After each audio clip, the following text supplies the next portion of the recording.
Hi అందరికీ. మొన్న వినాయకునికి పెట్టాం కదా పండ్లు అన్నీ. అందులో ఈ 2 పండ్లయితే బక్కాయన్నమాట. ఫస్ట్ పండ్లన్నమాట. పిల్లలకి ఇష్టమనేసి అట్లా తీసి పెట్టేశాను. అక్కడే అయ్యాయి. దేవుని దగ్గర పెట్టాను కదా! అక్కడే పండ్లయిపోయాయన్నమాట. పిల్లలకి బాగా ఇష్టం చిత్తల పండ్లంటే. అందుకనేసి ఇంకా మక్కలున్నాయి కదా! స్వీట్ కార్న్ అన్నమాట ఇవి.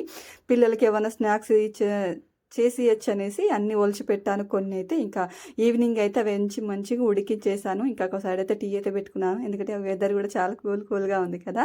ఇంకా ఉడికిన తర్వాత కొంచెం అయితే గార్నిష్ లాగా అనమాట. ఇవి బాగుంటాయి టేస్ట్. బటరు, ఉప్పు, కారము, కొంచెము అదేమంటారు దానికి గుర్తు రావట్లేదు, చాట్ మసాలా ఉంటుంది కదా, చాటు అది వేసేసి కలిపేసాను అనమాట. ఎంత బాగుందో కారం కారంగా, పిల్లలు బాగా తిన్నారనమాట. ఇంకా ఈవినింగ్ కూడా ఇంట్లో పూజ అయితే చేసుకున్నాను వినాయకుని దగ్గర. ఇంకా మాకు అన్నదానం ఉంటుంది 5 days అనమాట. ఇంకా అన్నదానంకి అయితే వెళ్ళాము. ఇక్కడ మా వాడు ఏడిపోయిందంటే తంబోలా గేమ్ అయిపోతుంది నాకు తినబెడుతున్నావు అనేసి. నచ్చితే